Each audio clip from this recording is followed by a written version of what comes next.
A very pleasant good afternoon as we welcome you into yet another edition of the Lion Country Kia Goon and Ironhead show here at Quaker Steak and Lube in beautiful State College, Pennsylvania. As well, we have lots to get into. There was a interesting little sports weekend. Baseball season, of course, underway with the major leagues. We have obviously now the Final Four set. And pretty interesting weekend in that regard. Masters is coming up. I wonder if Tiger's going to be playing, Goon. Have you heard anything on Tiger lately? We'll get into all of it as the program unfolds this morning or this afternoon. And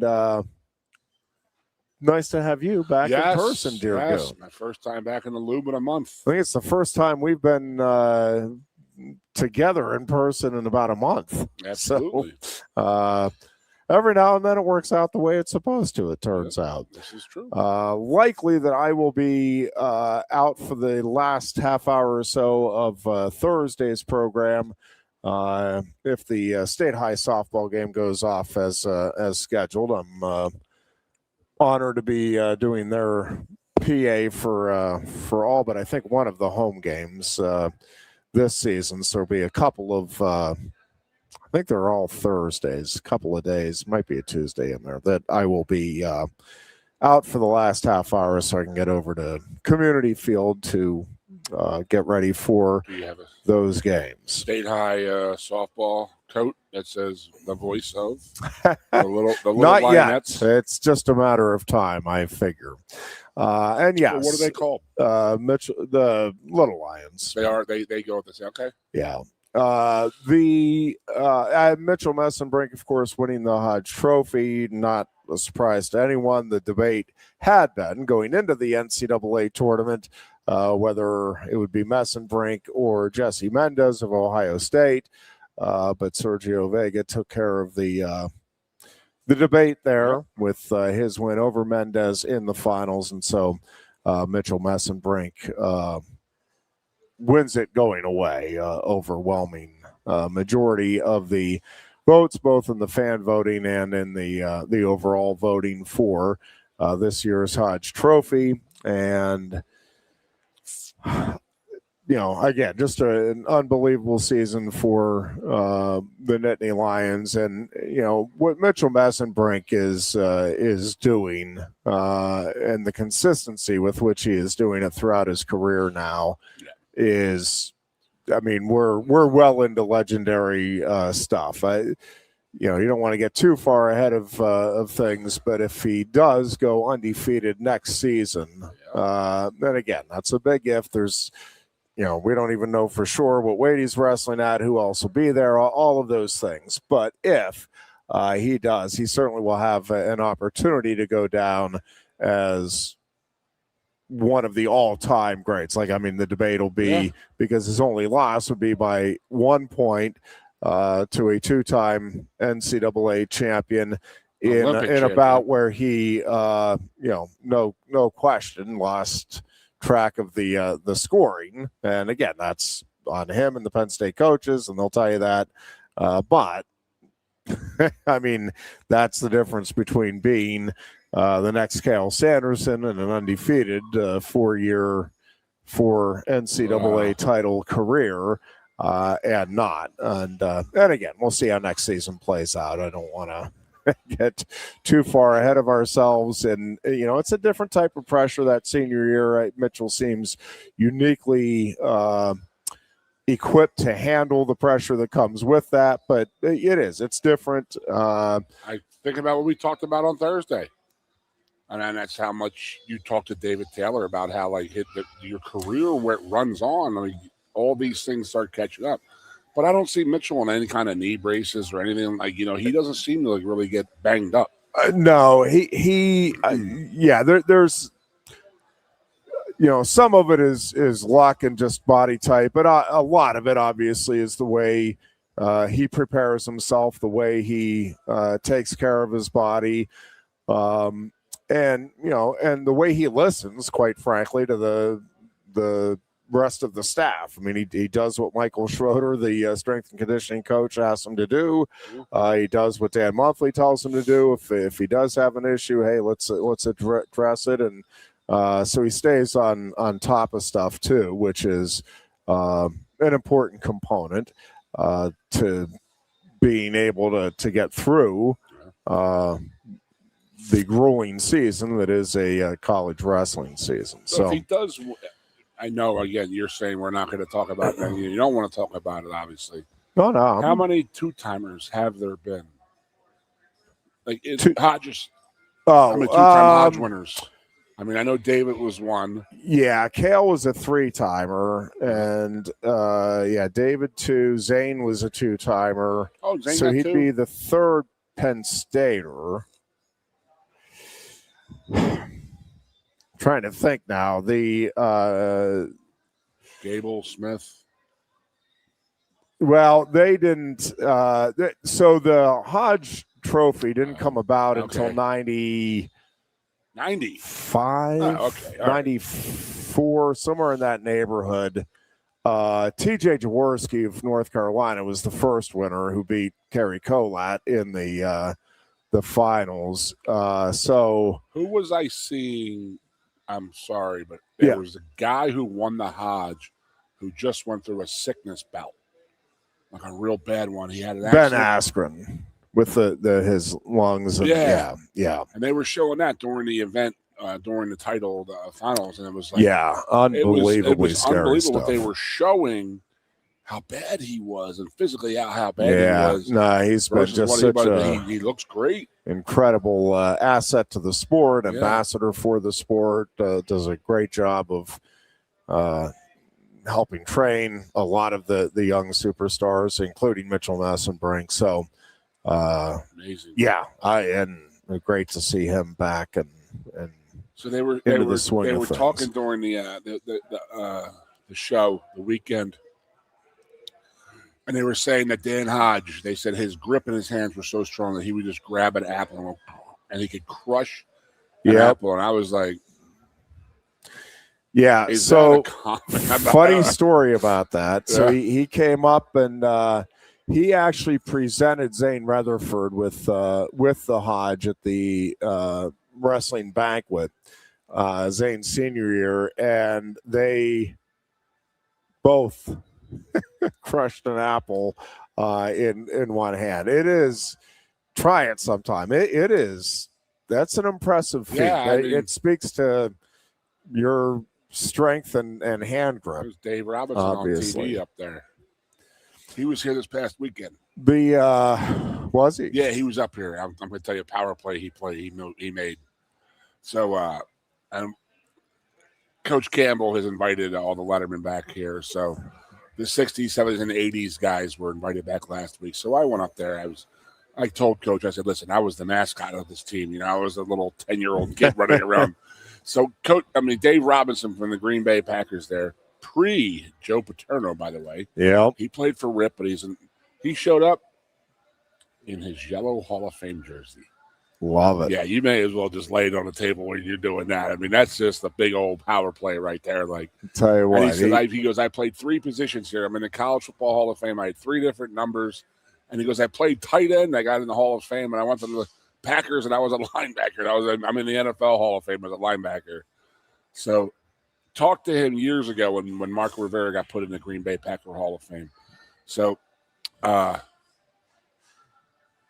sat in like a back party table with Jerry Kramer and Dave Robinson for like 3 hours. No kidding. And I know it's hard to believe, but I just didn't say a freaking word.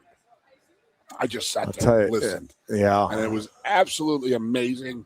And all I could think about it, I was just like, man, I wish my father was here, because my father would have been in heaven talking to Jerry Kramer and Dave Robinson. But that's wild. It was amazing. But, he was up last weekend, and I told him. And he was like, I said, Mr. Robinson, I met you years ago at the Packer Hall of Fame with Marco Rivera's induction. He goes, oh, yeah, how's my little Marco doing? And I was like, hey, I never heard Marco being called little Marco. How about it? And he goes, yeah, I didn't play for little Joey, but Joey did a good job here when I left. And I was like, he's called Joe Pod Joey, little Joey. So fantastic. That's the man right there. So Yeah.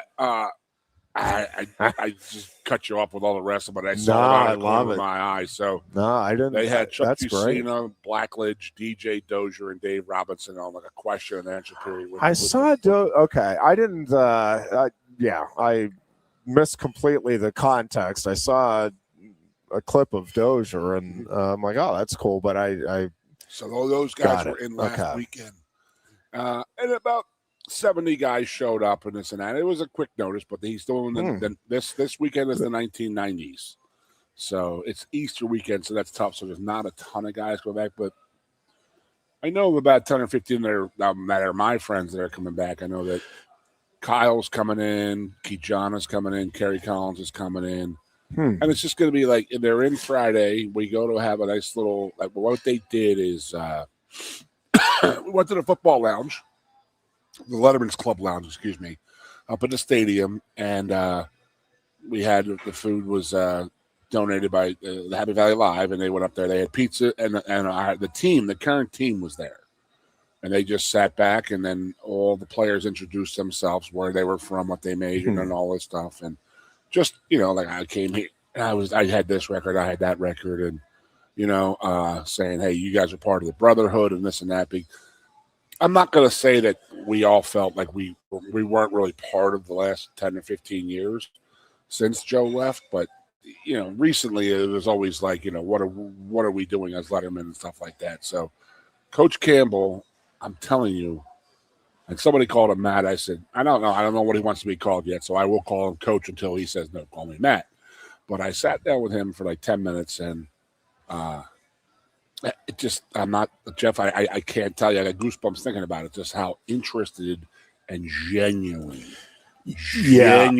interested he is in how it was and what Joe did and what we were doing and the Rose Bowl, how was that? How, this and that. We want to get back to that. All the players, I sat, and what they did is they got everybody there. They let them introduce themselves, and the players were just standing around. And there's always somebody from your hometown, like, oh, yeah, Jersey, Jersey guy, this and that, So then they had us broken down on the tables, and I didn't get involved with this because it wasn't my era. So they had the linebackers, the running backs, the tight ends, the offensive line, the defensive line, the tables with the former players, and they just, not really a Q&A, but it was just like sitting, having dinner, and just shooting the bull with the current players on the team and the staff. The staff wants to get to know who we all are. Ryan Clanton, the O-line coach, I'm watching him, and I made a joke to him. I said, Ryan, you have a great track record. I get it. Played at Oregon. He's doing great with Iowa State and the offensive line. Our guys look absolutely enormous. So they want bigger guys. So Cooper Cousins is 330 pounds right now. Is that right? That's a big boy right there, And every player is just in my ear saying, it's so different. It's so different. It's is real. That right? It's real and genuine. These guys are really cool. They're like, they want to coach football. And I said, Clinton, I was talking to him, and I was like, and I don't know if you saw when he was at practice the first day, he's got a sleeveless shirt on, he's cut off, he's got a dog on there, he's got offensive line dogs on his hat, he's got 2 sleeve tats, and both his legs are tatted top to bottom. So I didn't see underneath his shirt, so he might be tatted 85% of his body, beard down to here, hat on, and this and that. And I said, I'm just going to say this. I said, you do a great job. I'm looking forward to what you can do with these guys, but I'm going to tell you right now, I think Joe Paterno would have a heart attack if he walked in here right now and said, "This is our offensive line coach." And I get it, because I'm like, me, I'm a simple man and this and that, but Joe had on the right way, clean shave, and all this and all that, and I was just like, "Hey, Ryan," I said, and he goes, "Oh, I'm sure." And I said, "Well, yeah, I'm definitely sure." So just an unbelievable time, and I'm looking forward to this week of and these guys are just going, they're how many of you guys right now from 2026 are going to remember somebody from 1965? You know what I mean? I think that even my era might be a little like hesitant. Well, LeVar should be back here too, by the way. He's in the 90s, so we got some big name players coming back here for this week, and I'm very much looking forward to all that. Well, I got to. I think that is so smart on so many different levels, Goon, and one of them is, and I'm not saying they're like this is the driving force or the ulterior motive, but when you have the alums really feeling like they are part of this thing, right? If they're successful, one, it is more likely that without asking and demanding, hey, we got NIL, we got to do this. It's like, well, no, I'm part of this. Yep. And yeah, I have a little extra money, but also the connections that most of you guys have, and as a group that the Lettermen have with, all right, well, maybe I'm not, maybe I can throw a couple of hundred or a couple of thousand, but hey, my buddy over here that I'm good friends with, like, yep. And again, I'm not saying that's why he's doing this. Part of it, you feel like you want to help and you want to help. But yeah, but in this day and age and the culture we're in, I do think, I mean, that's part of it. I do think there is something to be said. And I was watching or saw Landon posting about taking Booch's class on Penn State football history. I do think there is something just with connecting, whatever it is, when you can connect, whether it's the property that you own, whether it's the community that you live in, the school, when one of the first things Matt Lentell, the State College high school football coach, did when he took over, and maybe they had been doing it. I'm not. His dad may have done it. I just had not been aware of it.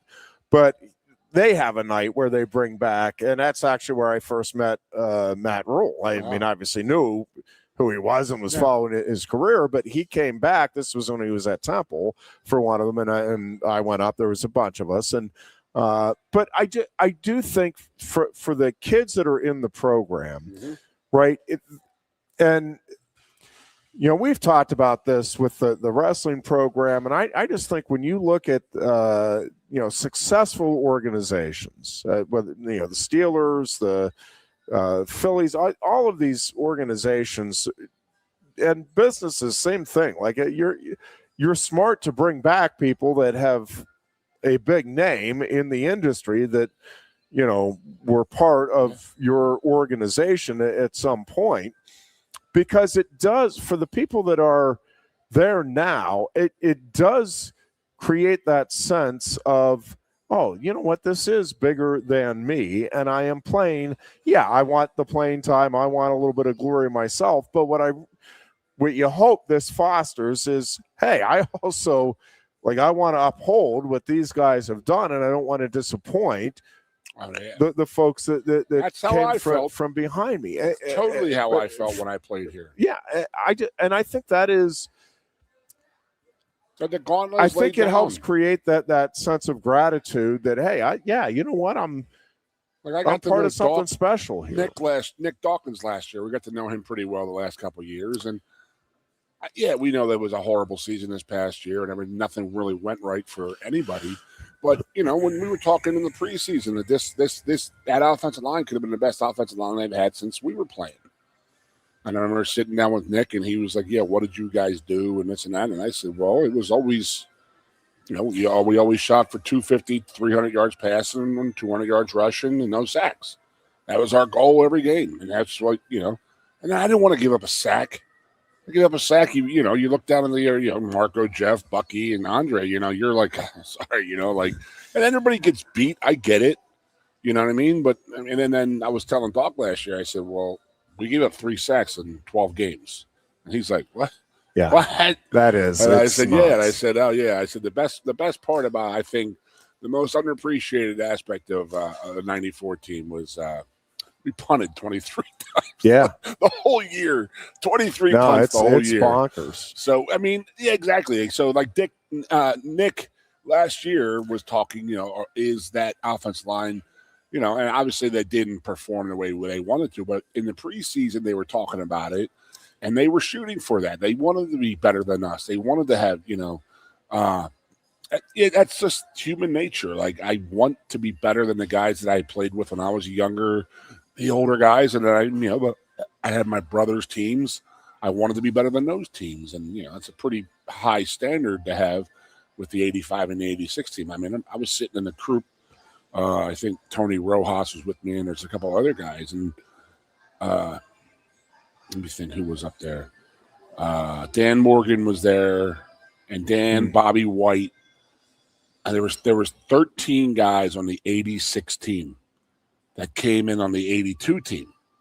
So, like, my brother and Trey Bauer both came in 83, so they weren't part of the 82 national title. Right. So I said, these guys right here, they played for 3 national titles in 5 years. Yeah. And they were like, what? And I said, yeah, they played 82 national title game when they all redshirted.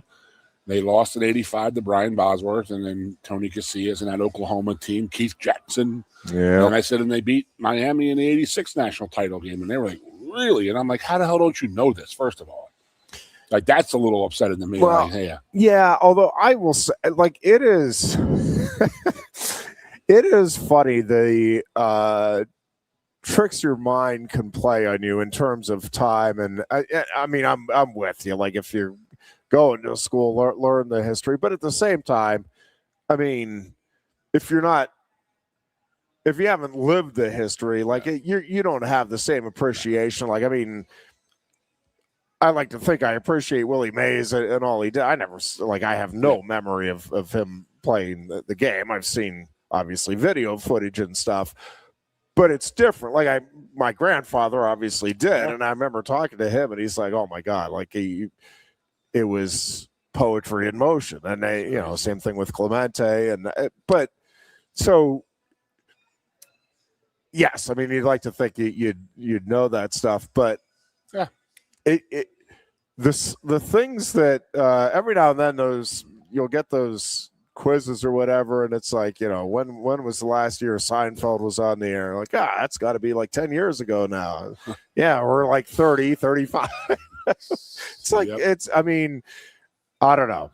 Maybe, at least for me, it's just I got one this week. A buddy of mine, we worked in the football weight room together. Trapper. He left here, got his master's, and was doing this, and then he's back down in Philadelphia. And I sent him a message, and him and his wife they're like really small. And I called him, and I said, these are my favorite little couple, my little people, and stuff like that. And then I started thinking about it, and I said, oh my God, I worked with the guy 20 years ago. Yeah. 20. Like, it's crazy to think about. And you're right. You don't think about, because, I'm looking at one of my dogs, she's a little sick right now with, her age. And I'm like, wow, gosh, she's only this age. And then you think about when you got her, it was right at COVID. And then me and Carrie were talking. We're like, man, COVID seems like it was like 15, 20 years ago. It was 6 years ago. But it just seems so long ago. Yeah. And then that seems long ago, where other stuff seems short. But, yeah, some crazy stuff when you start thinking about, what you've been doing. I mean, I had met you back in the day in college, but when I was working at the radio station, that was 20 plus years ago. Yeah. Like, that's insane. It is. It's, yeah. Mm-hmm. I mean, grandfather always told me, he's like, you won't believe how fast time goes by. I'm like, my father used to say that. I've been, I can't wait till this. I can't wait till that. And he looked at me all the time and said, do not wish your life away. Don't do it. Live your life. And I was like, amen. I tried to. Amen. All right, let's take a break here. When we come back, I do want to just talk about the Tiger Woods situation a little bit, because I'm getting I'm actually getting a little aggravated at the way, not so much at him, although, yes, at him, but some of the media coverage here is just, to me, absurd and not focused on the right thing. And again, we'll get into that a little bit when we return. You are listening to the Lion Country Kia Goon and Ironhead show here from Quaker Steak and Lube, and we are coming right back. You look a bit nervous, eh? Thierry, what's it like to stand in the FIFA World Cup stadium? Wouldn't you like to know? Just tell me. Come on. It's not something that you can put into words. Such a tease. You can't rush it. You will find out when it's your time. Thanks for the wisdom, Coach. So, how much longer? Now go and make history, my man. Here's the World Cup you've been waiting for. Actually, the World Cup's been waiting for me. That's the spirit. Just remember who drove you here. Inspiring every step of the next legend. The official matchball carrier, proudly sponsored by Kia. Inspiration connects us all.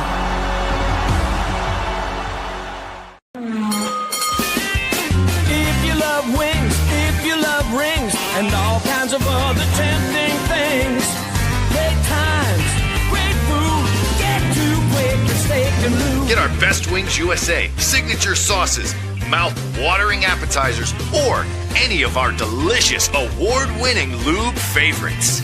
Great times, great food, get to Quaker Steak Lube. I'm the Modelo Recruiter, and I'm looking for fans with good hands and great speed.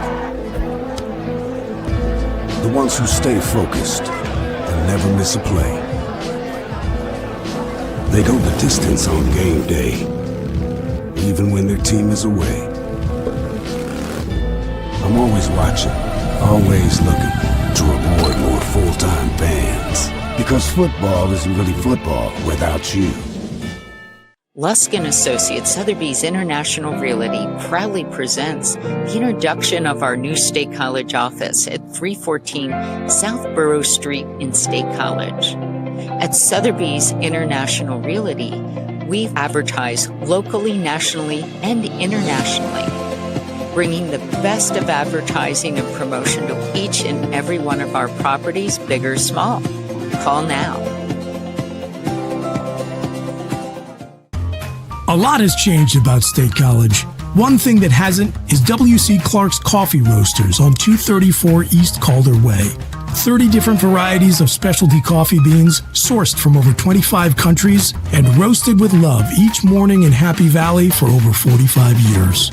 They'll ship their fresh roasted coffee from their doorstep to yours. Order online at statecollegecoffee.com. That's statecollegecoffee.com.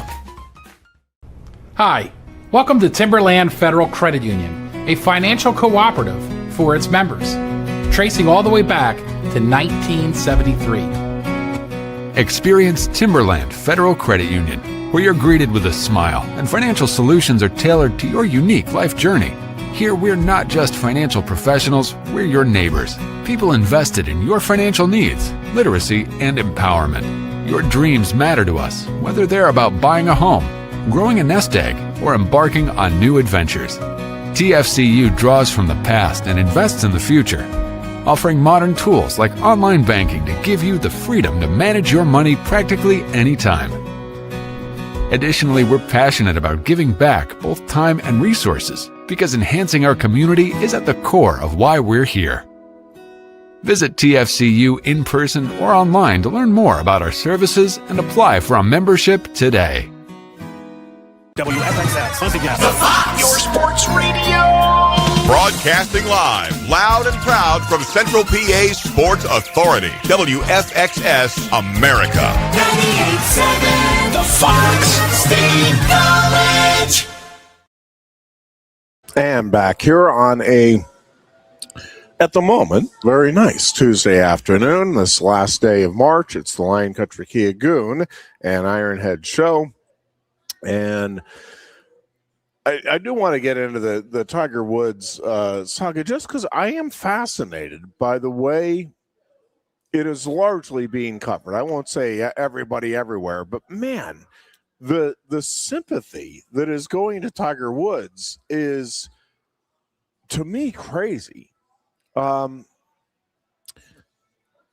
And there were stories all over the place this morning, both on TV and written and on, well, he doesn't want to hire a driver because he wants to protect his privacy. I don't know if people are understanding how unbelievably fortunate Yes. 3 times. The couple, yes, but I mean, Tiger, how lucky he is that he's still alive and not more seriously injured than he has been in these crashes. But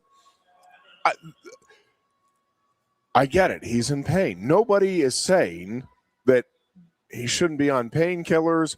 Nobody is saying he should give up his privacy. Yeah. What we are saying, and it's not a very controversial take, is, hey, stay the hell away from driving your vehicle while you are under the influence of anything. Like that is not, like, that should be a message that resonates to anybody and everybody. Like, if you are, and listen, I don't know. He obviously has a great legal team, and I've read some things that, it was smart to not do the test because he may be able to get out of this. I mean, you look. Is there anybody anywhere that looks at that mugshot and says, "Oh yeah, no, he could be sober"? Come on. And they found pills in his shirt at that yes, too. I mean, it is beyond ridiculously obvious. And okay, you want your privacy. Then first of all, the idea that he doesn't have employees all over the place that are working for him. I mean, give me a break. But call a freaking Uber. Again, I don't care what your income level is. You can't be driving with all we know about the dangers now when you've had, alcohol, more than a drink, if you've had pills. You add to it the track record that he has, and you add to it the obscene wealth that he has. And I am sorry. Like, I can be sympathetic on the injury front, and man, that's tough. And he's trying to get back to the Masters and all that. That's fine. That has nothing to do with this. Nothing at all to do with this. This was a conscientious decision to not give a rat's ass about your safety, but more importantly to me, the safety of the other people on the road. And again, very, very fortunate that this ended the way it did, and not with a worse situation. But I mean, very few that I've seen on the national front are talking about the fact that if that accident ends a little differently and somebody loses their life, I mean, the image of Tiger Woods, to me, it already has been tarnished and should be tarnished forever. Was he a great golfer? Absolutely, no question. But come on, like, this is an ongoing track record of unbelievable recklessness and selfishness to a degree that I just think is really hard to comprehend. There's no reason for it. Well, he likes to drive. I don't give a damn. Like, how does that possibly translate? Now, again, if it's if it's, it shouldn't happen. Period. If it's somebody that's new to painkillers, has a clean track record, it's like, oh my God, I didn't even think about it. Again, not really excusable, but it's like, all right, I can almost kind of understand. This, I'm sorry, we are so far past that with Tiger Woods. Like, this is a despicable act, like a heinous crime, and I really don't understand why the national media isn't coming down harder on Tiger and happy nobody got hurt. That's I think that's where so it's grateful, at. But From it the doesn't national media? excuse what the position he put himself and others in. Absolutely. And I don't know. I don't know what the legal system allows for down in Florida, but I am telling you, if if I were king of the world or king of the country for a day, I know we don't have kings. Oh, Jesus. If I was king God. for a day, he would lose his driving privilege. Oh, Ironhead for like a month or no. He's done. He does not get to drive a vehicle ever again. I think he's not past legal. the ARD program. Yes, I'm sorry. This is I can't, and I would have a monitor on him. He cannot get behind a wheel. I have a question, and I don't know. So if he is on just painkillers, and I know that they alter. I mean, I'm on them. I get it. I understand what the effects are. I haven't driven a car in a month. I get it.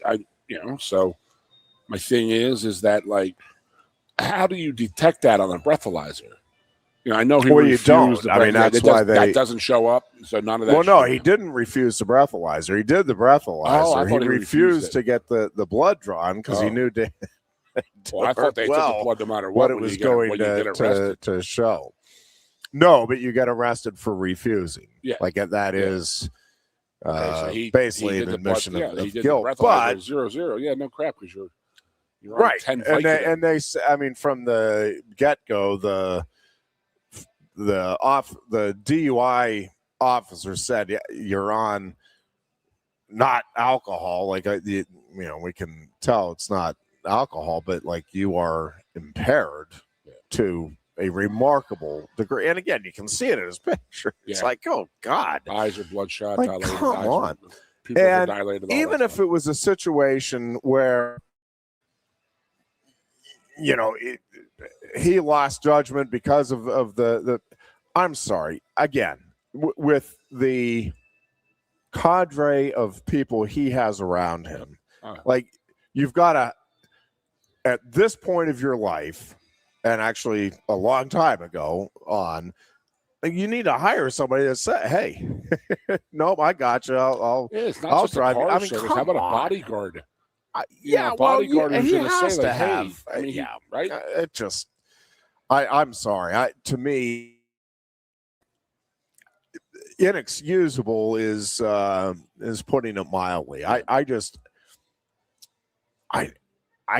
genuinely can't believe that he would put himself in a position to allow this to happen again. Like it is beyond stunning to me. And it should be condemned in the strongest possible terms. I would put him in jail for the summer. Like this is just, this is too much. Known accident, yes, like substantial. Like and ambulance this one, called, car slipped. Yeah, and this one was it was bad. Yes, I mean, exceptionally dangerous. The first one was taking a pitching iron off the pitching wedge off the back of the head, so that caused one. But the second one was the California one when he flipped that car. That was a bad one. He's lucky he was. I mean, he did get hurt from that one. I have not seen if they've released how fast they think he was going. But I mean, if you look at that road, passing something, right? Well, first of all, why you're trying to pass anybody on that road from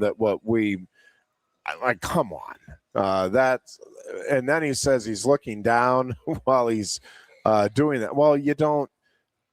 You don't pass. Well, just everything about it is just.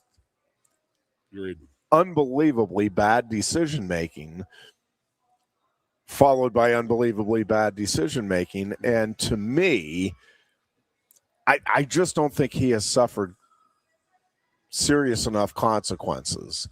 I think it's for the danger he's putting people in. Dude, like you're going to die doing this, and then not just that, but you're going to kill somebody else. Well, that's the thing. I have a little care for your community, for the others that are living in your area. Let them live in peace. Angry is not a strong enough term. It is, to me, outrageous. And I don't think he's been.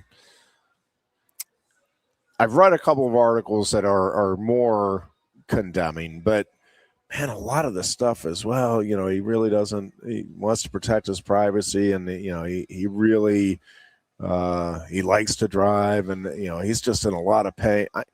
A lot of okay, nobody's saying don't take painkillers. Nobody's saying don't get therapy but I mean, you are ridiculously wealthy, ridiculously influential. I don't think it's too much to ask. Hey, don't get behind the wheel when you're impaired. Yeah. Like that's not a hard ask for anybody, let alone somebody of his stature who is, again, as we've talked about, the track record that he has. Just absolutely, I still really can't get my head around it. And I hope that there are some real consequences at the end of this thing. But I somewhat doubt that there will be. It's true. Let's hit a break real quick, Bubba. Let's do it. We'll take a break here, and we are back with much more. It is our Tuesday edition of the Lion Country Kia Goon and Ironhead show here on Sports Radio 98.7 The Fox. You look a bit nervous, hey? Thierry, what's it like to stand in the FIFA World Cup stadium? Wouldn't you like to know? Just tell me. Come on. It's not something that you can put into words. Such a tease. You can't rush it. You will find out when it's your time. Thanks for the wisdom, coach. So, how much longer? Now go and make history, my man. Here's the World Cup you've been waiting for. Actually, the World Cup's been waiting for me. That's the spirit. Just remember who drove you here. Inspiring every step of the next legend. The official matchball carrier, proudly sponsored by Kia. Inspiration connects us all.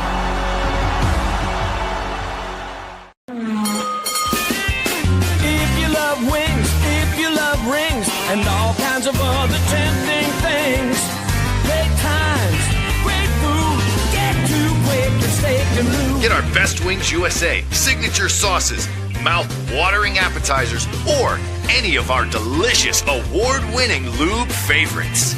Great times, great food, get to Quaker Steak Lube. I'm the Modelo Recruiter, and I'm looking for fans with good hands and great speed. The ones who stay focused and never miss a play. They go the distance on game day, even when their team is away. I'm always watching, always looking to reward more full-time fans. Because football isn't really football without you. Lusk & Associates Sotheby's International Realty proudly presents the introduction of our new State College office at 314 South Borough Street in State College. At Sotheby's International Realty, we advertise locally, nationally, and internationally, bringing the best of advertising and promotion to each and every one of our properties, big or small. Call now. A lot has changed about State College. One thing that hasn't is W.C. Clark's Coffee Roasters on 234 East Calder Way. 30 different varieties of specialty coffee beans sourced from over 25 countries and roasted with love each morning in Happy Valley for over 45 years. They'll ship their fresh roasted coffee from their doorstep to yours. Order online at statecollegecoffee.com. That's statecollegecoffee.com. Hi, welcome to Timberland Federal Credit Union, a financial cooperative for its members, tracing all the way back to 1973. Experience Timberland Federal Credit Union, where you're greeted with a smile and financial solutions are tailored to your unique life journey. Here, we're not just financial professionals, we're your neighbors, people invested in your financial needs, literacy, and empowerment. Your dreams matter to us, whether they're about buying a home, growing a nest egg, or embarking on new adventures. TFCU draws from the past and invests in the future, offering modern tools like online banking to give you the freedom to manage your money practically anytime. Additionally, we're passionate about giving back both time and resources because enhancing our community is at the core of why we're here. Visit TFCU in person or online to learn more about our services and apply for a membership today. WFXX, once again, the Fox, your sports radio. Broadcasting live, loud and proud from Central PA's Sports Authority, WFXS America. 98.7, the Fox State College. And back here on this Tuesday afternoon as baseball season is underway. Pirates and Phillies not exactly lighting it up here in the opening week. I get it, long season, all of that. Pitching has been good for Pittsburgh, and they're actually getting hits. They're just not getting timely hits, and it's been very frustrating. The number of stranded runners, albeit again 4 games into the this season. I do think Pirates are clearly a better team than they were a year ago. How much better and what kind of a difference it is going to make, I think that is remains to be seen, and very debatable whether or not it is significantly better that the Pirates have become. But we'll see. I do like a lot of the things that we're seeing early, other than the results, and again, getting some timely hitting. But we'll see how the next few weeks play out, and it will be nice to get the Buccos at home and see what kind of a start they can get in front of the PNC Park crowds, and obviously getting off to a good start there would be tremendously helpful for the Buccos here, and allowing that fan base to at least somewhat believe in the possibilities here for the upcoming season. But just frustrating, which is something we have said quite often as Pirates fans over these many years. And we're in the baseball griping. We'll see. Yeah. I know your Phillies aren't off to exactly they're hitting 110 right now. They're hitting the cover off the ball. An electrifying start either, but a little more confidence that things will ultimately pan out there. I got a question for you. Philly. Yeah. Why did they pull Skeen's opening day? I think it wasn't really his fault. It was at 37 pitches. Yeah. I don't know if they saw something. I think it was more, hey, this is a day that we don't want to waste a lot of pitches here on opening day if this is the way this is going to go. And I think at 5, it was. I don't really have a problem with it. There's been plenty of times where I think they've taken them out too soon. I think given the totality of everything involved there, the fact that it's opening day, I was okay with it. I would have been okay. I mean, I don't think they would have been criticized if they had left him in. And my thing is that the Phillies, Cole Hamels, to say him back in the day. Yep. He was like here. I wonder, because I'm always wondering about Skeen's mental toughness. And I've never seen where he's not a mentally tough guy and stuff like that. Yeah. And then did they see something where he was visibly mad? I mean, because that was too bad, horrible plays by Cruz. Yeah, I don't think it was that as Okay. much as it was, hey, this is a long season. Let's not. And he's coming off the World Baseball Classic, all that stuff. Yeah, So I get and it. I will say that the spring was not great for him, like certainly by his standards. And I've read a couple of just kind of passing mentions, like we don't think there's anything going on the injury front, but I will say there's going to be a lot of people tuned in. I think tomorrow is his next start, and with the afternoon game, and I think it is going to be interesting to see how does he look, how does he respond. Again, I didn't think he looked especially bad. It wasn't like he was getting rocked all over the place, giving up a bunch of homers or a couple of not good fielding plays behind him had a lot to do. So at this point, I don't think it's cause for great concern, but you'd like to see him go out and just put in a Paul Skeens-like start and put it behind you and all right, here we go. We're ready to roll again. Is there concern for the guy in center field now? Like, wow, There's what's the been next concern. step? First base? Yeah, there's been concern from day one with Mr. Cruz. And yeah, I don't know. I mean, part of me feels badly because I do think from everything, I mean, he's putting everything he has into it. I mean, I don't think it's a lack of effort or a lack of wanting to make this work on his part. But that's what almost makes it more frustrating. It's like, oh my God, he is putting the time. He does care, and this is what we're getting. And again, it's one game. I get it. You don't want to go crazy, but man, not the start, obviously, that you're looking for when hey, this is a season where we need to show marked improvement there with his fielding judgment, and you get two of the more poorly played balls you're going to see probably anytime this season. Hopefully, anytime this season in that opening game.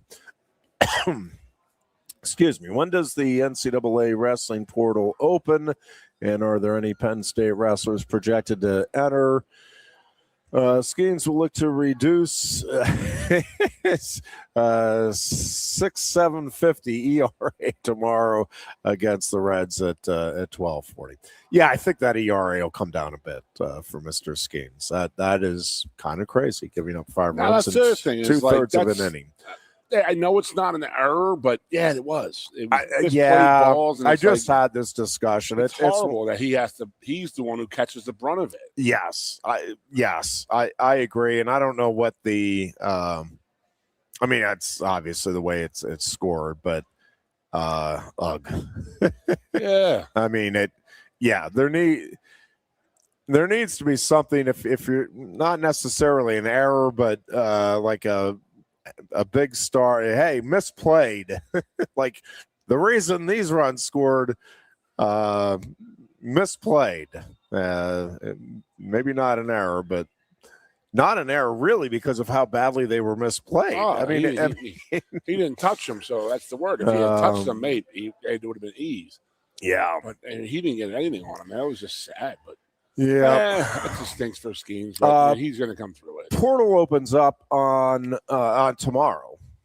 Tomorrow's the 1st, yeah. So as far as I have not heard anything. I mean, there's some rumors flying around, but I mean, I haven't heard anything verifiable. And I think Penn State. I don't think there's anybody that the coaches are like trying to run off. I think they are beyond thrilled with the room they have. I'm aware of a couple of kids who have at least been reached out to, and legally or illegally. Yep. And so, it is a tough thing, and I've had some people ask me, and I'm not, this is a personal opinion. I'm not speaking at all on behalf of the program. I do not begrudge a kid who is really talented and isn't sure if he can crack the lineup here, or it's looking like he may not, from going elsewhere. Well, the Mirasola, the second Mirasola. Yeah.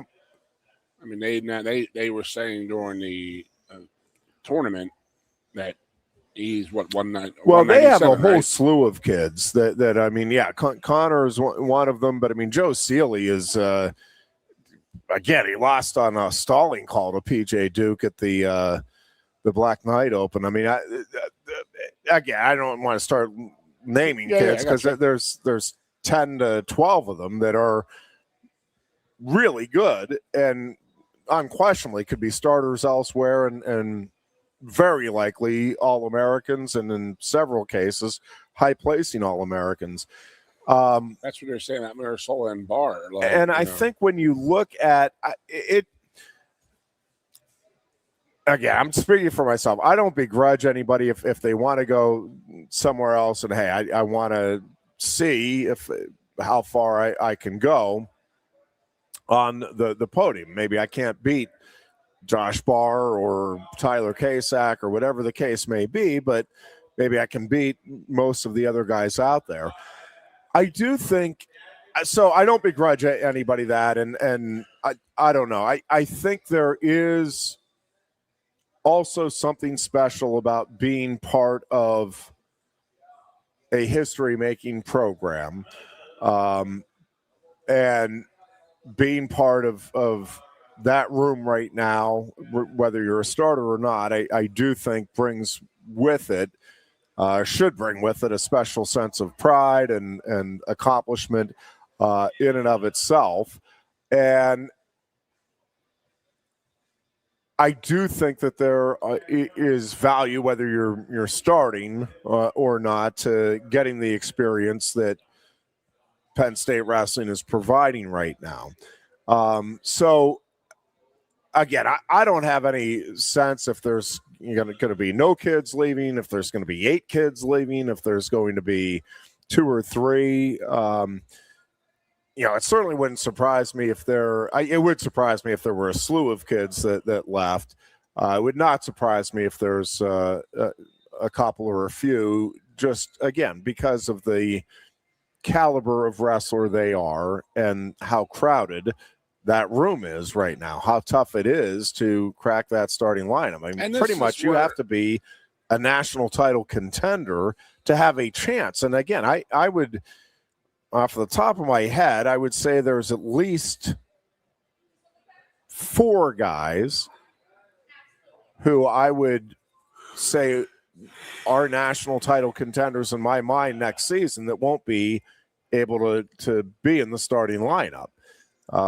So again, we'll see how it plays out. I don't know that it does any good to speculate one way or the other. I think Penn State will be fine, obviously, moving forward, regardless. I think a couple of things that help now with programs like Penn State is the NIL money, and that, hey, you might not be a starter, but you're part of, again, a history-making championship dynasty, and you're making some decent money here as a guy that might be called upon, right? I mean, you're our backup, which isn't insignificant when you're talking about a program that's rolling the way Penn State's is right now.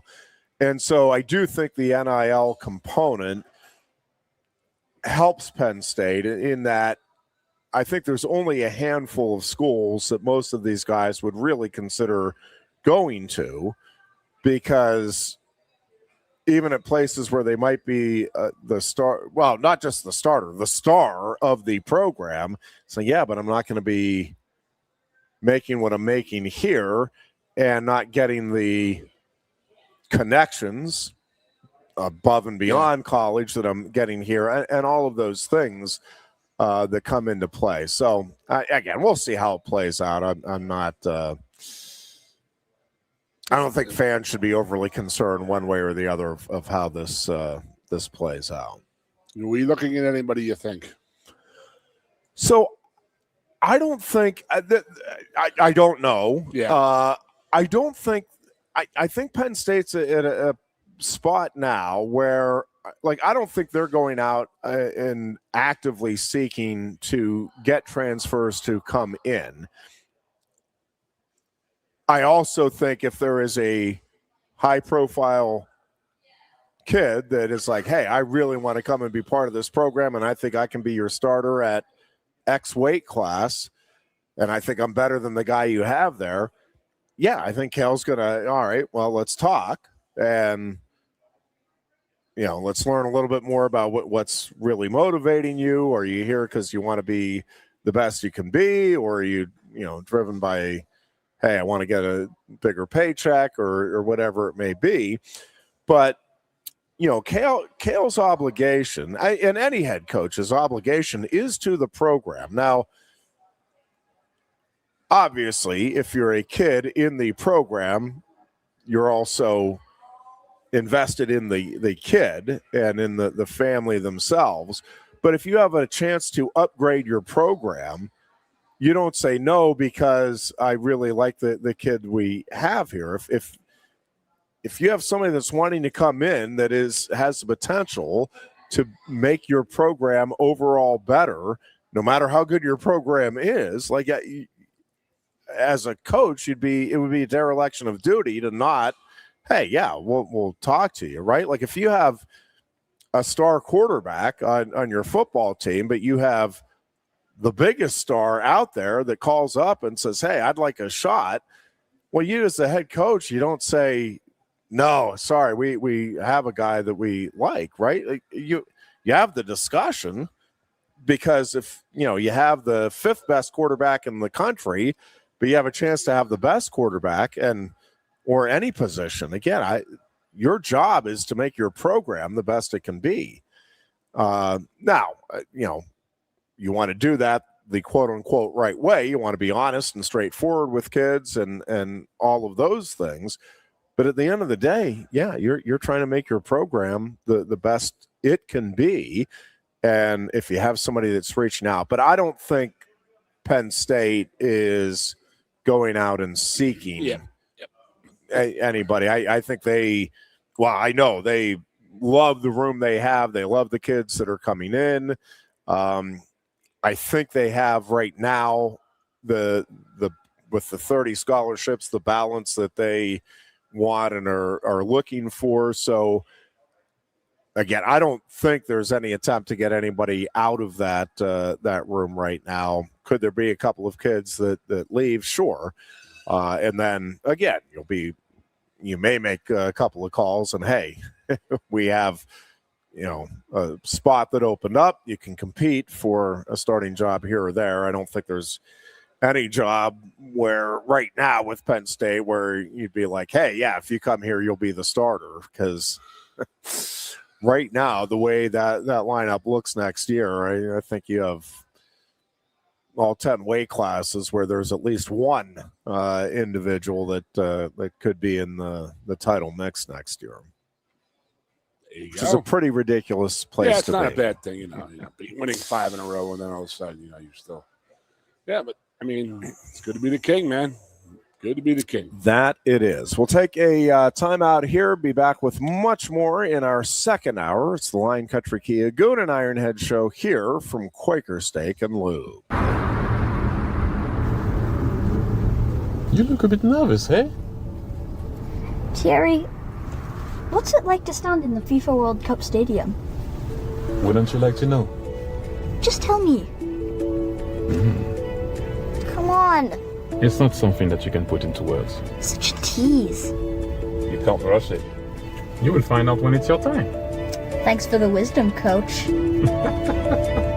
So, how much longer? Now go and make history, my man. Here's the World Cup you've been waiting for. Actually, the World Cup's been waiting for me. That's the spirit. Just remember who drove you here. Inspiring every step of the next legend. the official matchball carrier, proudly sponsored by Kia. Inspiration connects us all.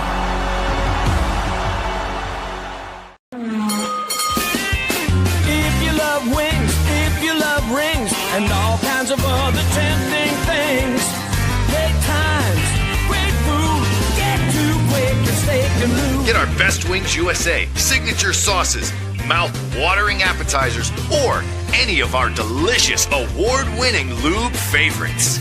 Great times, great food, get to Quaker Steak Lube. I'm the Modelo Recruiter, and I'm looking for fans with good hands and great speed. The ones who stay focused and never miss a play. They go the distance on game day, even when their team is away. I'm always watching, always looking to reward more full-time fans. Because football isn't really football without you. Lusk & Associates Sotheby's International Realty proudly presents the introduction of our new State College office at 314 South Borough Street in State College.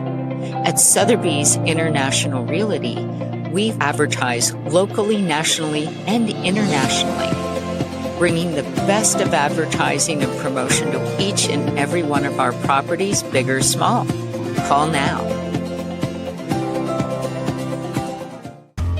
A lot has changed about State College. One thing that hasn't is W.C. Clark's Coffee Roasters on 234 East Calder Way. 30 different varieties of specialty coffee beans sourced from over 25 countries and roasted with love each morning in Happy Valley for over 45 years. They'll ship their fresh roasted coffee from their doorstep to yours. Order online at statecollegecoffee.com. That's statecollegecoffee.com. Hi, welcome to Timberland Federal Credit Union, a financial cooperative for its members, tracing all the way back to 1973. Experience Timberland Federal Credit Union, where you're greeted with a smile and financial solutions are tailored to your unique life journey. Here, we're not just financial professionals, we're your neighbors, people invested in your financial needs, literacy, and empowerment. Your dreams matter to us, whether they're about buying a home, growing a nest egg, or embarking on new adventures. TFCU draws from the past and invests in the future, offering modern tools like online banking to give you the freedom to manage your money practically anytime. Additionally, we're passionate about giving back both time and resources because enhancing our community is at the core of why we're here. Visit TFCU in person or online to learn more about our services and apply for a membership today. WFXX, once again, the Fox, your sports radio. Broadcasting live, loud and proud from Central PA's Sports Authority, WFXS America. 98.7, the Fox, State College. And back here on a Tuesday afternoon, Quaker Steak and Lube, where the all-you-can-eat wing buffet will be getting underway as we go off the air here at 4 o'clock this afternoon. Come on down and enjoy to your heart's content. Buffet, baby. Not a bad way to go. I missed my wings, bud. I missed my wingy here. I had 3 this morning, 3 when I got here for lunch today. I do not blame you at all. I didn't need the whole rack. I didn't need. I just needed 3 or 4. Just got to get that taste. I missed them, and they were outstanding. Fantastic wings here at the Lube. What are your thoughts on the ABS challenge and the balls and strikes here in the early going of the Major League Baseball cool with it. season? I mean, I like it. I mean, I want to know what people what teams' systems are. Who's making that decision? Is it the player? Because we all know some players are hot-headed. I'll go back to watching the wrestling finals. A lot of guys were yelling at their coaches to throw the brick. You know what I mean? Yeah. So a lot of these guys, I mean, every athlete thinks they're always right. Every athlete. So I think that in the Phillies' case, I think that they believe that JT Realmuto, the catcher, I think that he has the best look and the best feel of it, and I think they let him make those decisions. But as a batter, you only have two, and if you lose one, you're going to lose it. But if you win, you win. But like again, some guys are so, you know what I mean? They think that they're always right, and I want to know if the manager's the one who says it or the batter. But I would be if I call for a review and we lose. I mean, if the coach tell you, you ain't doing that again, don't do that until I say you can. Because again, I think that every player thinks that they're always in the right. Do I like it? Yes and no. But I did see was it the Cincinnati the other night? They had like two bases loaded, walks called back type of thing, or vice versa. But again, you got to have your trust in your catcher and your hitter. But then I think that's going to weed out some bad umpires. Well, I hope it does. So this is, I guess I am a little confused because if we have the technology to get it right every time, why not just go ahead? Just let it use it the whole time? Yeah, I'm not sure I understand. It's like if we have the technology and we want to use the technology, then just use it. I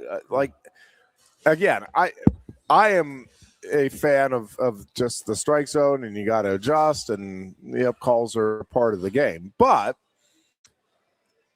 if it's like, no, we got to get it right. Well, then let's just get it right. Like we obviously now have the technology, and they can do it in a split instant.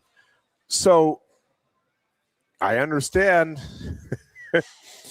we're going to be costing some people a job, but I don't. I mean, that's clearly the direction we're heading anyway. I'm not sure I'm understanding why we're not just doing it. Yeah. I really just don't understand what the purpose is of. We're only going to get it right if you ask us to get it right, and then if we miss it or you miss it a couple of times, we're not going to let you get it right anymore after that. That just, I don't know. Different sports to me handle these things differently. And like football and wrestling are two sports where the use of instant replay really does bother me in situations, because it is clear that, like, if your defense is exhausted and you're sucking wind, and it's like, we want to challenge whether or not, well, everybody could see that he clearly got both feet down. No, we want to challenge. Well, you're giving, and I don't know how you get around it. I mean, how do you prove somebody, well, no, we really think that was, and it's the same thing in wrestling. I mean, there are challenge bricks thrown all the time in the third period where you know darn well why the challenge brick is being thrown, and it's not that they actually are disputing the call. It's that they're seeing their wrestler is absolutely exhausted and has to catch his breath. And again, I don't have the answer for, all right, well, we just don't allow it in the third period. Well, that's ridiculous, obviously, because if there is a call that goes the wrong way, if I were king of the world, we would just do away with instant replay. Or humans make errors. That's part of the sport. Let's roll with it. We want to, and especially at least in like football and wrestling. And again, there'll be some horrible calls that we'll be stuck with. I get it, but it can completely disrupt the flow of a game. Even where you get the call right, it's like, all right, but now you just took this offense, which was in a complete rhythm, and yep, you got the call right, but now you completely impacted the game and the way this thing is going to play out over, in some cases, all right, well, yeah, we're going to move it back 2 yards instead of up 2 yards or whatever it may be. There was a play in the Phillies game last night where Otto Kemp made a diving catch in the right field. Great catch. we were like, one of those like, oh my God, you got to look at this. I had some people at the house, and we watched it over and over and over again, and it was like, holy crap, what a catch, what a catch. And I was like, well, what are they reviewing? And sure as heck, if you went to the review, you saw it pop out of his glove, and it was stuck on his right side where no one could see, and he just put it back in his glove, and it looked like it. I don't know how anybody saw it to make that call, but the manager made the call, and it was called back. It was called a fair ball. So I was very impressed by that. But I want to know who called that. Was it the umpires looking for it? Did New York call? I don't know. How does the plays in the outfield work? Well, and listen, Is that a coach's challenge? Along those lines, right? And it's been played all over the place today. The Dan Hurley after UConn makes the shot and goes ahead twice. Really, UConn probably could and really by the rule book should have been called for a technical foul.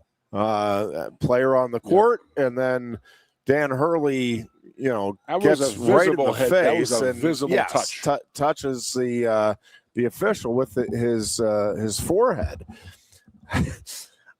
Yeah. Again, do I want a game like that being decided because of a call there? No, but also, you're the head coach. Don't be getting over in the face of an official after your team just went ahead, knucklehead. Could you imagine that?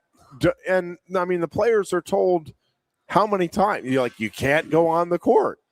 Well, don't go on the court. So, yeah, I don't want it to be decided that way, but I also don't want you not doing the right thing if you're UConn. And I think if you're a Duke fan, you have a legitimate gripe that, hey, there should have been 2 technical fouls called there.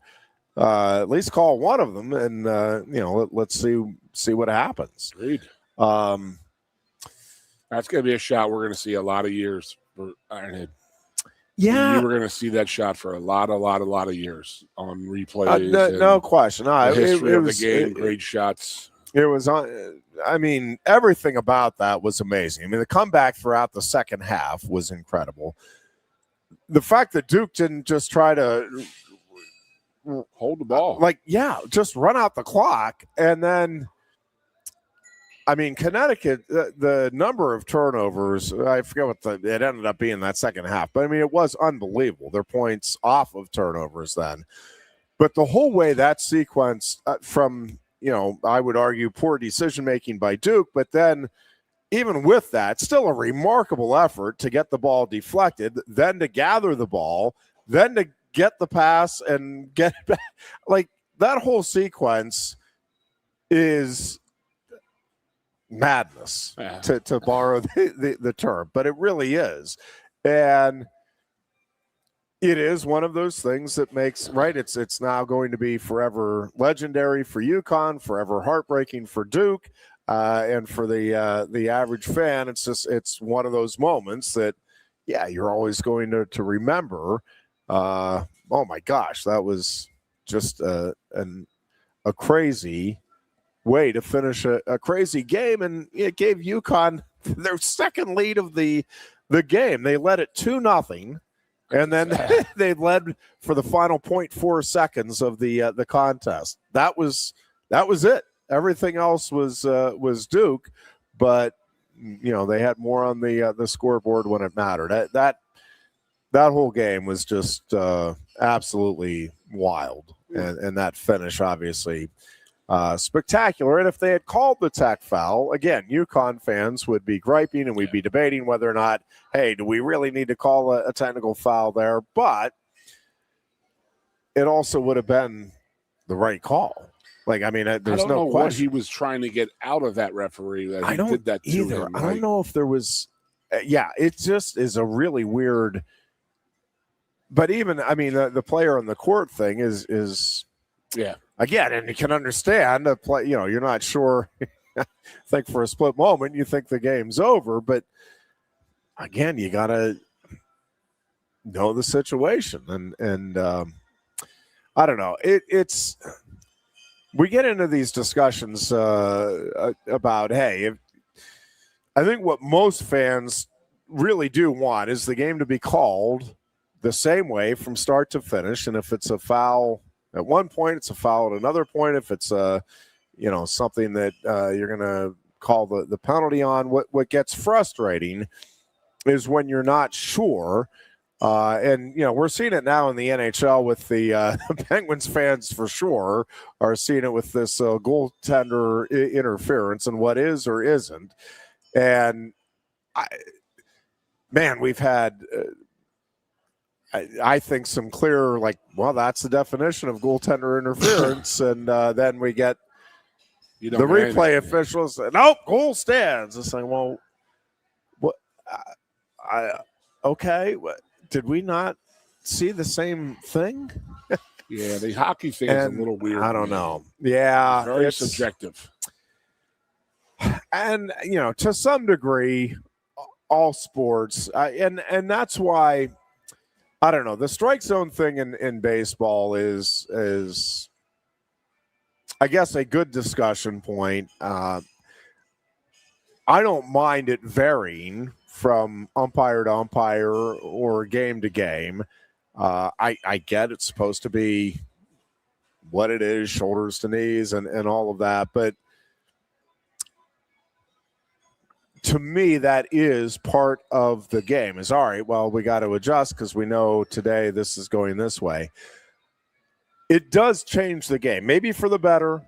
I'm not arguing one way or the other there, but it definitely changes the game if we go, and I think eventually that is what's going to happen. It's just going to go to the computerized system, and it's going to, yep, that was a strike, that was a ball, and we're not going to have the home plate umpire, which is going to put the managers and pitchers and batters, I guess, for that matter, too, in awkward positions. Because it's like, well, no, it definitively was a strike or a ball. Now, I don't know what happens.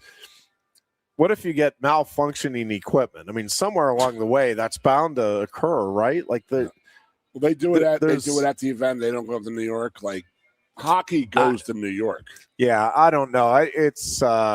They got to get that part, I guess, figured out or worked out. I don't know how you guarantee that a system won't have any issues. And then if it's, for some reason a system is down on a given day, yeah, what do you just always have two, backup? I mean, I don't know enough about what all is involved there with the setup and the expertise and the precision of the machinery, but it changes though the game. If it's just it's going to be definitively that is either a ball or a strike, and there's no subjective element to those calls any longer. It changes again, maybe for the better, but definitely changes the complexion of the game. Because again, now you're not. Yeah, you're not. Catchers are less important, right? In turn, like there are some catchers that are just great at framing. the ball. Well, that's now becomes irrelevant. That component of catching. I don't know. I like it where you have the subjectivity of the umpire, but that also obviously comes with its own set of problems, and there are some umpires that are inconsistent throughout the game, right? It's like, well, that was a strike in the first inning, and now in the seventh inning you're calling it right. And so, I mean, I understand that part of it too, and that is a significant problem for all involved, where you think, all right, now I know the way he's calling it today, and then whoops, nope, that's not the way he's calling it now. And that, again, has its own set of problems. So that part is, I guess, removed if you do go to this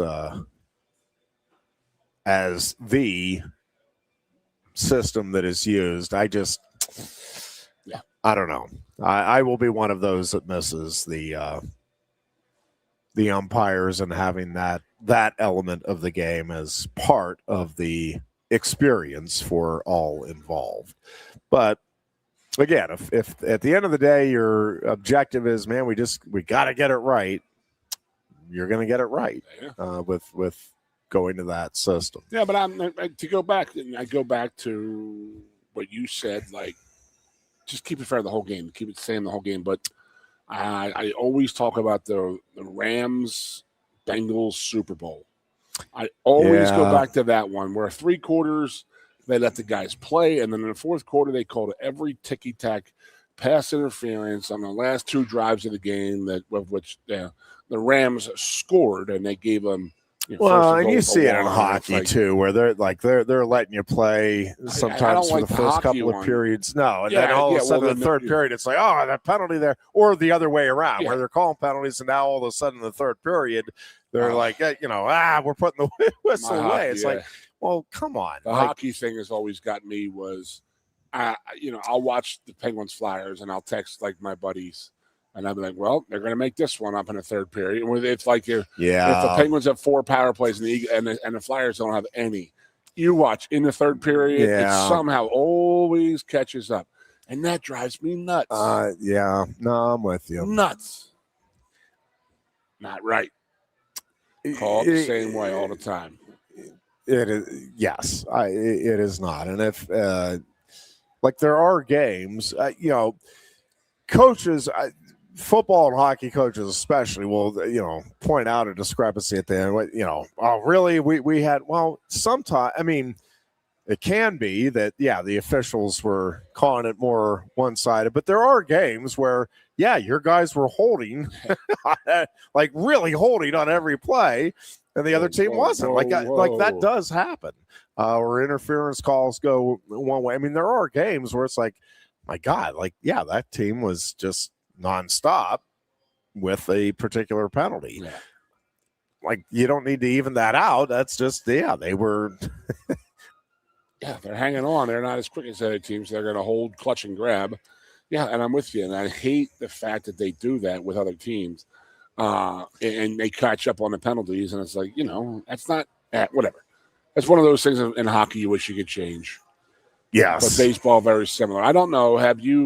You only have a certain amount of challenges on the strike zone. You also have a certain amount of challenges. See, I don't know. I'd have to go into some research to see exactly what the plays in the field, if that comes down from New York as an instant replay, like the old. Remember the old NFL replay when it came down from up top? Oh boy, here we go. And there's the referee sitting there saying, well, we got another one. We want another one. Yep. Yeah, you don't like that. No, that is, I think as I'm sure for sure as players and coaches, but as fans too, you just want consistency. And I think, call it the same. You can live with calls that are questionable one way or the other if it's all right. Well, that's the way it's being called today, all day. Okay, then you adjust accordingly. I don't know. Well, I do think we're heading toward more and more of this stuff just being automated and taking the human element out, and I'm not sure that it's really going to make things better. Miss the umpire ringing guys up, though. You're going to miss a lot of things, but times change. I'm still not happy that you don't get the ticket stubs for sporting events and everything's on the phone. Like I have ticket stubs from Penn State games in the 70s, my first Steelers game, all of those things. And kids today aren't they won't experience that. I think that's too bad, but you can get them. You're just paying for it. Well, in some cases, I guess now you can $80 for bring your Penn State tickets. Is that what it is? Yep. So, yeah. All right, let's take a break here, and we are back for a final segment on our Tuesday edition of the Lion Country Kid, Goon and Ironhead Show. You look a bit nervous, eh? Thierry, what's it like to stand in the FIFA World Cup stadium? Wouldn't you like to know? Just tell me. Come on. It's not something that you can put into words. Such a tease. You can't rush it. You will find out when it's your time. Thanks for the wisdom, coach. So, how much longer? Now go and make history, my man. Here's the World Cup you've been waiting for. Actually, the World Cup's been waiting for me. That's the spirit. Just remember who drove you here. Inspiring every step of the next legend. The official matchball carrier, proudly sponsored by Kia. Inspiration connects us all.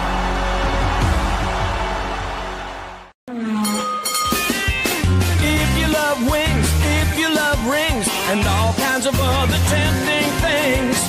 Great times, great food, get to Quaker Steak Lube. Get our Best Wings USA signature sauces, mouth-watering appetizers, or any of our delicious award-winning lube favorites.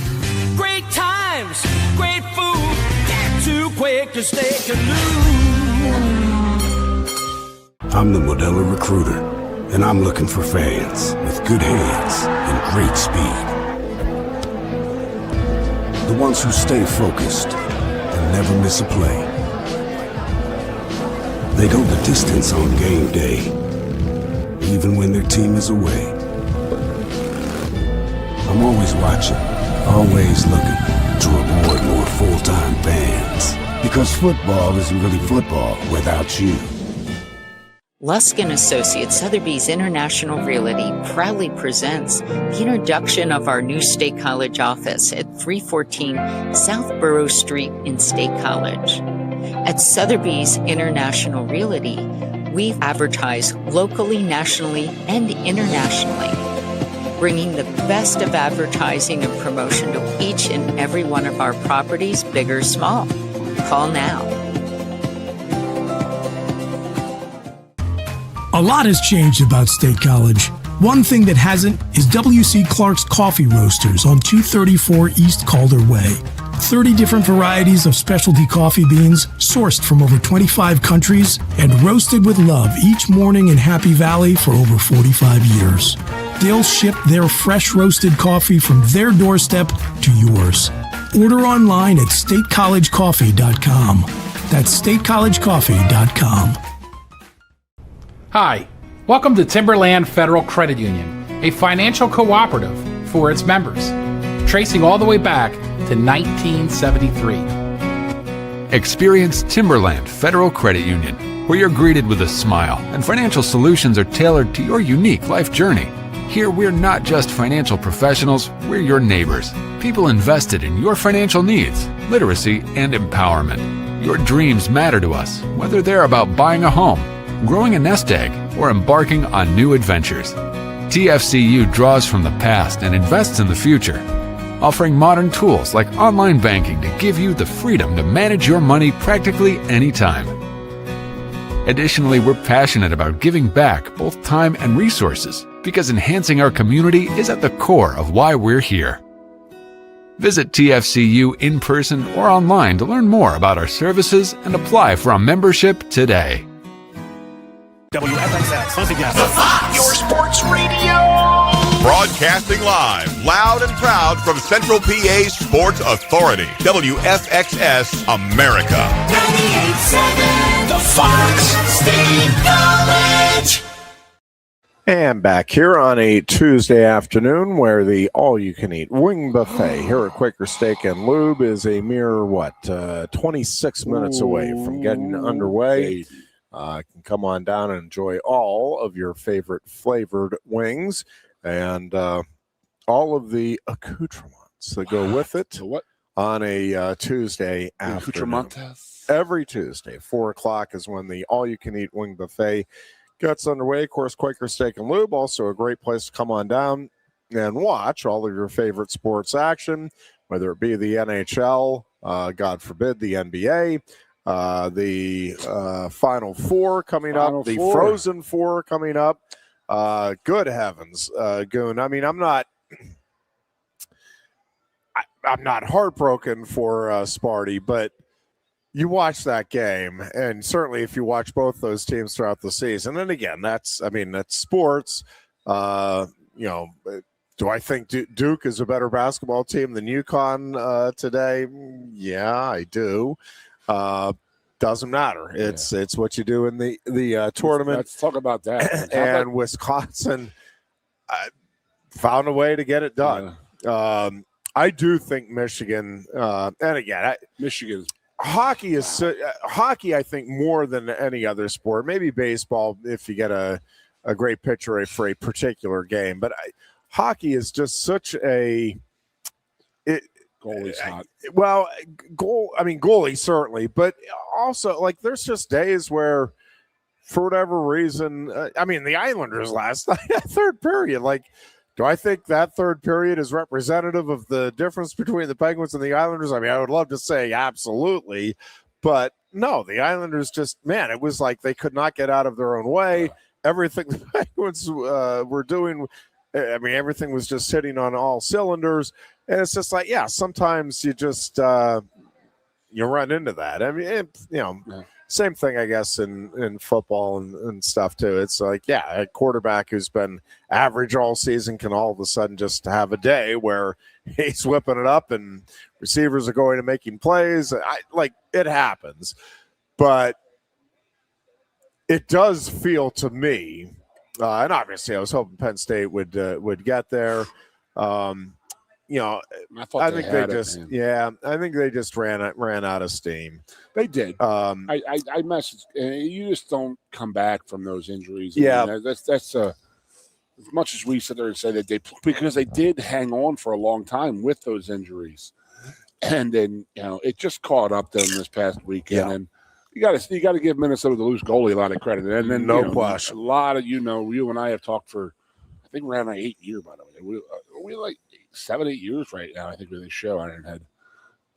I think we're pre-COVID, so yeah, it would be at least years ago. Yeah, it's at least 7. Crazy, right? Yeah. So we talk about all the time the hot goalie in hockey, and Minnesota the loose goalie was not giving it up the other night, man. No, holy crap! That is. And I got one for you, Ironhead. Yeah, you got UConn going into the Final Four right now.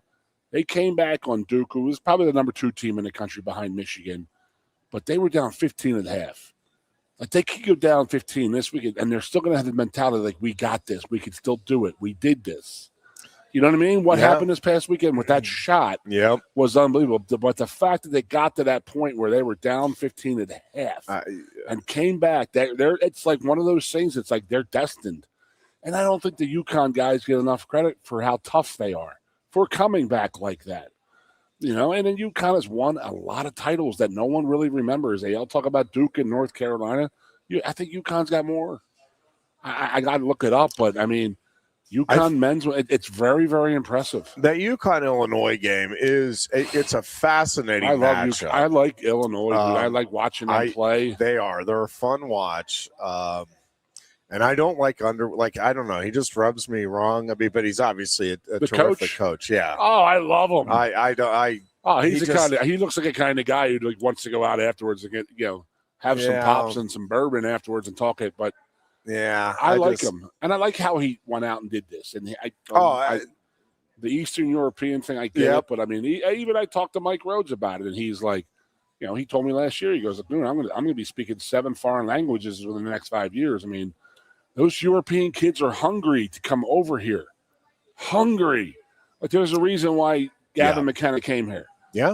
Because it was a big money thing that he could do. He was allowed to. So these Illinois guys are European dudes. They played professional basketball at 15 and 16 years old. They're playing pro hoops then. Yep. And they're getting recruited to come to the United States, and that's their fastest way to the NBA. They all want to play in the NBA. So I had a conversation. I believe, I don't know who I was talking to, but I was like, back in the day, back in the 40s through like the 60s, it was like the steel mill kids, the factory kids, the coal miner kids, and those type of I'm going to say white dudes who were in those positions, in those blue collar hardcore jobs, whose mom and dad were down in those mills and mines and saying, I want my kids to the best for the education. And then in the 60s, 70s, and 80s and 90s, there's the African Americans who want to get out of where they're from, and the way out was basketball, football, baseball. Get out of the hood. And now we're in this Eastern European thing where it's like these kids are just starving and they're hungry. And I don't know if the American kids are as hungry as the Eastern European kids. And obviously, the NBA is being completely overrun by the European players and even college basketball. Because I could say it because. I'm not part of it, but I'm pretty sure the American guys are like, what are you giving me? And the European kids are like, oh my God, thank you for this opportunity. What can I do? I need to go. I want to go to the NBA. Thank you for giving me this opportunity to follow my dream. Where the American kids probably got their hands out all the time looking for more money. It's human nature. I get it. I understand. Yeah. I mean, it's where that's what society is all about. But the European kids are hungry, and the Illinois guys, man, I like that team. I really do. And I got friends from Illinois, so I watch them pretty close and intently. But a UConn team's going to be a tough out because I don't think they're ever going to get beaten mentally. They're not going to have it mentally. But I don't want to say this, Jeff. I don't want to talk about it, but I have to. You got to take your hat off to Michigan sports right now for what they've done this past year. I will say, I think, but you could say the same thing about Illinois, though, in terms of the that's what I think. That game is going to be just a fun watch because both of those teams are just scrappy, get out after it. Tough dudes, man. Yeah, I think that's going to be an interesting game, and then it feels like Michigan Arizona really should be the championship game. Those feel like, to me, the two best teams Arizona playing is right now. Not one person's talking about Arizona. I don't know. I think team, Arizona's. I think Arizona's getting a lot of how much attention. Did you watch? Not a lot until this last weekend. I guess it was. And Thursday. even that, I guess not. Yeah, the Texas Purdue game. Yep. I'm not kidding you. I have not seen that physical of basketball game since the 80s in Philadelphia. Yeah, it was. It was a physical. It was Thursday night because the games were 30 minutes apart, but they ended at the exact same time because of all the fouls and reviews they had to go through in the Texas game. That was a physical, mean, last man standing type of game. It was. Whew. You sort of knew that Purdue was going to run out of gas Saturday because of how fierce and tough that game was on Thursday night they had. But Arizona, man, they are pretty damn good, and you are right. Those two are the two teams, and Michigan and Arizona they're the two top teams in my opinion. That's certainly which isn't to say that the winner of the Illinois UConn game couldn't win the championship. It just the winner of that Michigan Arizona game, to me, feels like the team that is rightfully going to be favored to win the national title. And that feels like the game that's going to determine it. But Michigan's a tough team, man. They got a lot going for them. And the inside guys being 7'2", he's a dominant player in the middle, and he rules it pretty good. Yeah. And then they have the outside shooting, and they have an attitude about them. I mean, they do. Have you noticed that? I mean, I said, I got to give Michigan a lot of credit for their athletic program. The swagger. The Michigan, the way that hockey team is really damn good. But if you noticed after that game the other day, and then in the Michigan hockey game on Friday night, the end of the game got real chippy because, Bentley was you could tell they were, not happy. And it just seems like Michigan is arrogant, as usual. Michigan being Michigan, imagine that. But they were definitely rubbing in. They may have been talking, but Michigan basketball is the same thing, it looks like. There were some couple times that there was real close to being some scraps going on there. Yeah. And, that's an arrogance thing, and some guys get in there and think that they, talk some stuff, and they get held accountable for it. But the hockey team, the Michigan hockey team, my goodness, they look good and they look unbeatable right now. But again, it's hockey. You don't know. You run into a hot goalie, man. Yeah, I do. I mean, I love Michigan's chances, but hockey is the one sport where it's you could a hot goaltender for sure, but also sometimes it's just your night. Sometimes it's not. You're hitting the iron, 3 or 4 times. It's like, what's going on here? And yeah, I mean, obviously a hot goaltender can make all the difference in the world as well. So, but boy, it does, to me, feel like it's Michigan's tournament to lose going into this thing anyway. Yeah. Yeah, the 2006 Steelers Patriots game. Yeah. Holy crap, man. Hardings is out there as the center. This was a good game. Good game. I remember this one. Yeah.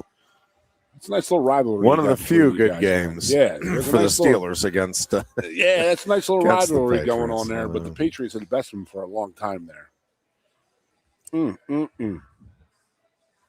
So what do you got going on, man? Are you coaching the Turtle at all? No, we may do.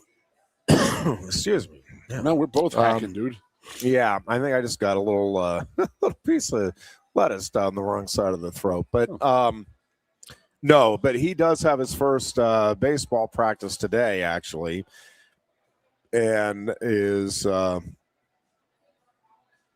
looking for, I think his second practice will be Saturday morning that we can attend. There's one Friday, but he has other things going on. So, yeah, we're excited about baseball. He actually has his wrestling banquet tomorrow night. So, yeah, busy and fun little week here. It is fun. I will say, just there is something about youth sports that just is, if you can get some of the knucklehead parents away, the kids, and if you have good coaches, it is fun. It's fun to watch them develop. It's fun to watch them learn, make mistakes, have fun, form friendships and bonds, all of the stuff that you want to see come from sports or other activities. Again, we have also done some theater stuff, and we're getting into Scouting America now. They had their first real meetings. I think it was his third meeting, but it was kind of the more official. All right, this is kind of expectations. This is what's coming up, those types of things. So fun stage to watch them develop at that 10, 11-year-old range. So absolutely, we are definitely thoroughly enjoying all of that. The state college area phenomenon of you can play any sport or do anything you want up here as a child. It's a great thing, man. It is. It's how amazing. many places are like this? No, it's amazing. Actually, I just had a conversation about the number of, not just sports, the number of opportunities that kids have with people that are really good at their craft, but that are also really good at putting it at a kid's level and making sure they're having fun and understanding that not, baseball is a great example because there's obviously some kids that are going to go on and almost assuredly there will be at least a couple in his class that'll go on and play college baseball somewhere, whether D1 or another level. And there's other kids that, they're going to play another year and then that's it. And it's like, all right, now I'm on to something else. So, understanding that not everybody is in this for the long haul, and that, it is about, you want to teach them and have them improve and learn and all of that, but understanding that it's not a passion for all of these kids. And, again, it's the same thing just with the different activities. You want to see them get exposed to it, see them get involved, and then figure out, all right, do I have a passion for this, or no, it's something I'm glad I tried, but man, not really my cup of tea. That's fine. So were you in the but Scouts, across the Ironhead? board we have a lot. I did Cub Scouts, and then And you got into the sports. I think, and then I think it was sports. just, we just got so consumed with sports. And I will say, I also, I don't think we had, and maybe I'm remembering it wrong, and I'm not trying to throw any of the leaders we had under the bus. I just don't think, like, the organization that is involved now, the people, but also just the way it is set up, both the Cub Scouts, and again, we're very early into the troop experience, but we've been very, very impressed with the way they are laying things out and with the opportunities that are available and the way it's handled. I don't think it was quite like that. It was more, all right, come on over and we'll do this because we have to do this week, and all right, get out of here type of thing. And I'm exaggerating a bit, but I mean, I don't think it was, at least I don't remember it being quite as involved or and again, maybe it was just the amount we were putting into it. Also, again, I was no question sports focused at an early age, and so I'm glad I did it. I kind of wish I had stayed with it and with gone on. Yeah, I think there's there would have been some good things for me to have learned and experienced and enhanced some skills, just life skills that I think scouting would have been very handy at providing. But yeah, I think, at least my memory, all right, if it's and I don't even know that it was necessarily a choice. It was just, hey, we're going to go the sports route, and between sports and school, we're good. Yeah. Type of thing. And I'm thinking, like, I didn't play football. I don't know if you knew this. I never played football until 8th grade. We didn't have the opportunity to until at least 7th grade at State College. Yeah. I'm forgetting now if it was 7th or 8th. I think it might have been 7th, but there was we didn't have any midget or peewee football like with pads. Yeah, no, it was all just pickup games until 7th grade, and that's all we did was play in the neighborhood. Glenside Gorillas and the Orland Mustangs. That some of my older brothers played for the Orland Mustangs, and the Gorillas were in the other side of town. I never played, and then we went. St. Jen started football when I was in 6th grade, and my mother and father would not let me play because my older brother Buck, who played here, he was a heavier kid, and he's 7 or 8 years old playing against 14-year-olds. He's like, this. Yeah. How are you playing? You're not learning how to play football. And they used to have him running around the track for practice to lose weight. And my dad was like, no, done. Yeah. I'm not doing this. So my parents would not let us play. One was because I was so tall and lanky that my parents were like, you may not want to be playing football at this age. You might hurt yourself. So I didn't play till 8th grade, but my little brother guy who was allowed to play when he was in 6th grade because I played in 8th grade. That was bull crap, but it is what it is. But I didn't play until 8th grade. So, and I think that my brother was already out of the here. Yeah, he was. He'd been done here. So I was at Penn State most weekends in the fall. I didn't have a fall sport. Now that I think about it, once we got that's done, what I was just going to ask you if you did baseball. something else in the. We did play midget soccer. Springfield Township had midget soccer. We did that for a couple of years, but that was really young. And then you got in the winter with regular basketball. I played basketball all the time. We played hoops and baseball all the time, but I didn't play football until 8th grade. And then I just found out yesterday that my freshman year football coach, Joe Red Vansky at LaSalle High, passed away yesterday. So is that right? Yeah. So Joe Rad was a great dude.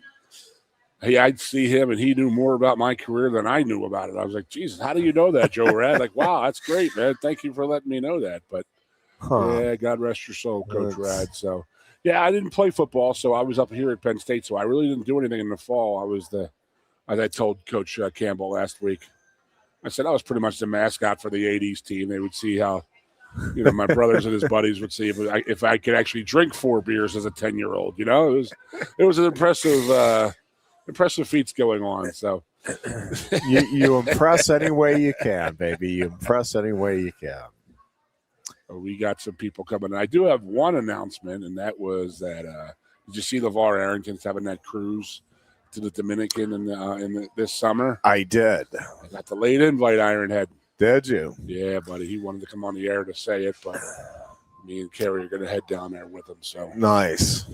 Yeah. Yeah, I did see that. That's our summer. I will say, it is amazing how quickly now. Well, yeah, it's amazing how quickly it just completely gets booked up. And all good stuff. I mean, or at least 95% of it is good stuff that we look forward to. But it's like, we have one of Marissa's cousins is getting married. We have our annual vacation. It's like, we set aside the Coaches versus Cancer weekend. We set aside this weekend, that weekend, and now with the scouting stuff, there's certain things that we're trying to make sure we're available for. So, it's amazing how quickly and how completely the summer gets booked up. All right, that is going to take care of things for today's program. I made it. You did. We're very impressed. Voice held up very fine. Well, it was actually better than mine. It was the milkshake that got me through. I should have had a milkshake, I think, as well, in retrospect. Folks, we hope you have a great rest of your day. Enjoy Wednesday. We'll be back on Thursday. Until then, be good and be safe. You look a bit nervous, eh? Thierry, what's it like to stand in the FIFA World Cup stadium? Wouldn't you like to know? Just tell me. Come on. It's not something that you can put into words. Such a tease. You can't rush it. You will find out when it's your time. Thanks for the wisdom, Coach. So, how much longer? Now go and make history, my man. Here's the World Cup you've been waiting for. Actually, the World Cup's been waiting for me. That's the spirit. Just remember who drove you here. Inspiring every step of the next legend. The official matchball carrier, proudly sponsored by Kia. Inspiration connects us all.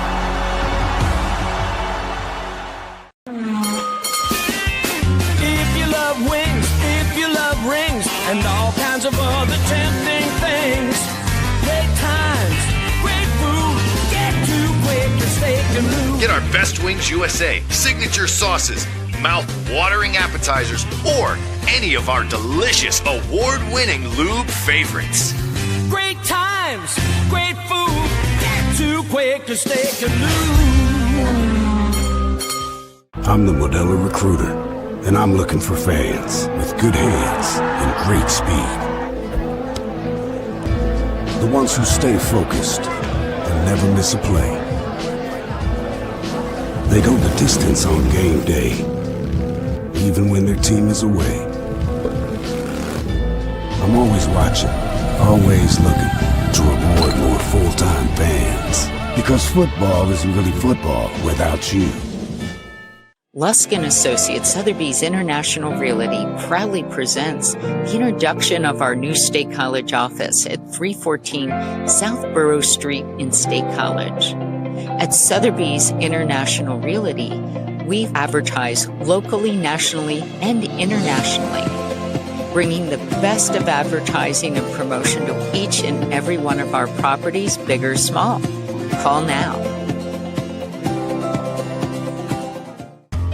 A lot has changed about State College. One thing that hasn't is W.C. Clark's Coffee Roasters on 234 East Calder Way. 30 different varieties of specialty coffee beans sourced from over 25 countries and roasted with love each morning in Happy Valley for over 45 years. They'll ship their fresh roasted coffee from their doorstep to yours. Order online at statecollegecoffee.com. That's statecollegecoffee.com. Hi, welcome to Timberland Federal Credit Union, a financial cooperative for its members, tracing all the way back to 1973. Experience Timberland Federal Credit Union, where you're greeted with a smile and financial solutions are tailored to your unique life journey. Here, we're not just financial professionals, we're your neighbors. People invested in your financial needs, literacy, and empowerment. Your dreams matter to us, whether they're about buying a home, growing a nest egg, or embarking on new adventures. TFCU draws from the past and invests in the future, offering modern tools like online banking to give you the freedom to manage your money practically anytime. Additionally, we're passionate about giving back both time and resources because enhancing our community is at the core of why we're here. Visit TFCU in person or online to learn more about our services and apply for a membership today. WFXX, once again, the Fox, your sports radio. Broadcasting live, loud and proud from Central PA's Sports Authority, WFXS America. 98.7, the Fox, Steve